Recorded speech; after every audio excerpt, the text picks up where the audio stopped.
Tagasa mo ka ma'am. Taga-Pilipinas. So unsa may purpose mo nga miari ka dire? More on knowledge about business. So definitely engage nagkuan ka nag-business lagi ka no? Yes, sir. Unsa may mga business mo gi-apilan mo? Ang lagi ka na isdaan, sir. Oo. Kanang gamay nga mga lamas. So kana yung business unsa may mo ginagkuan or na sa inyong pamilya gina siya? One, sa akong family, Oo. business na. So ikaw nag-continue na ron? Kanang selfie kuan mi sa akong mother. Oo. Salitan mi sa akong anak. Oo.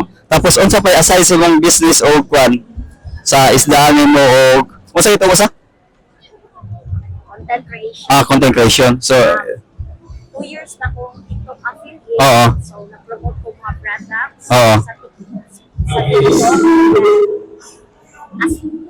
Aspiring content creation ko karon.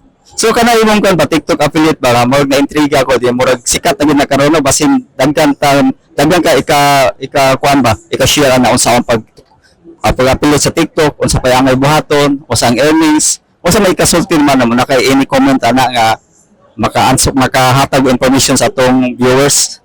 So, tips na ko sa gusto nga mahimong TikTok affiliates.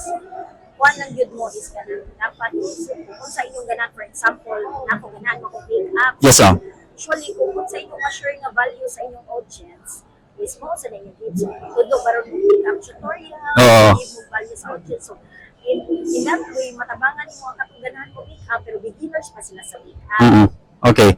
So ang unsa may mong kwan overview ng TikTok affiliate mo grow sa in the next few years or mo demand pag siya mayo and then kanang compensated ba or kanang maka-income gyud ang tao kung mo engage sa na or mosulod ang affiliate sa TikTok.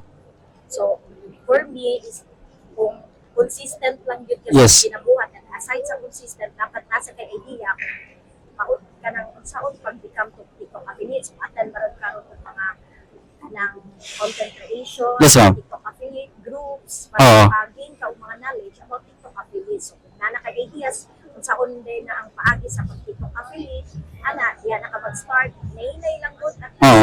kuan mo and then make a good quality video. Mo lang yun na. Mao gyud na siya day. Honest lang yun, dapat gigamit sa yun ang product. Be honest lang yun kasi sa imong mga viewers. So kanang product imong gina-promote is actually nagagamit ka no? Usually, ang ako mga ginapromote ng product, before ko maghatag og honest reviews, nag-take pa ko ng 1 to 2 weeks before ko mo recommend sa usang product. And then, be honest lang yun, mo lang yun na, be honest kay ang commission magasunod ra na kung honest ka sa imong mga viewers. So first ang ako na learn sa may sa kwan kita consistent din honest ta sa atong gibuhat no. Honest lang. Then the money will follow already no. Dili na mo focus sa money kay kung focus sa money murag malayo siya murag way padulngan no. Ang imo lang sa give value din. Ang magasunod ra gyud na ang Ah. income sa TikTok affiliate. So follow ra gyud ang money gid eh. So aside na naman mo sa mga struggle mo nagya sa as a affiliate as a content creator unsa pa gusto mo ma-deeper pa nga gusto mo makatunan pa siya. Kung gusto makatunan pa as content creator is kanang medyo ang ako ang hinay nga area sa TikTok affiliate is editing. So gusto ko Okay. maka-learn more sa editing kay medyo dili pa kay Mhm. sa editing. So, willing ka mo upgrade sa mga skills no, willing ka mo kuan mo take mga trainings to improve your skills no na makatabang sa imong kuan karong business sa TikTok affiliate. Oh yes. Oo. Kinahanglan mo attend ko yung mga Like ani karon. courses, Mm. mga kuan, seminars, or kuan para mas more pa kung makakuan og mga knowledge. So okay. Beside that na ma'am, unsa pa imong kuan mga ika-advise mo sa gusto mo sud nga kuan na keep on going lang yun nga na consistent. Aside sa consistent is dapat passion sa nimo. Mm. Kaya para kumbaga kung ganahan mo kasi mong ginabuhat ko dili na ka magkuan na ay kapoy man kay ganahan mo kasi mong ginabuhat. Mm. Kanang murag wala ka na focus ba kay murag di na mo bantay na oras kay ganahan mo kasi. So na kay freedom gid no. So unsa may future plan nimo aside sa mag-TikTok affiliate pa? Unsa pa yung mga gusto yung mga business nga i-engage pa nimo or imong sudlon Siguro more on sa clothing. sa clothing ka? Oo. So mo na imong kuan karon plan karon nga mo grow pag ka. Oh. Tapos sa imong kuan ma'am kanang as a content creator naka-attend ba ka dong sa Bisdak si ni Chito sa Muntina nga audition? Oh, yes.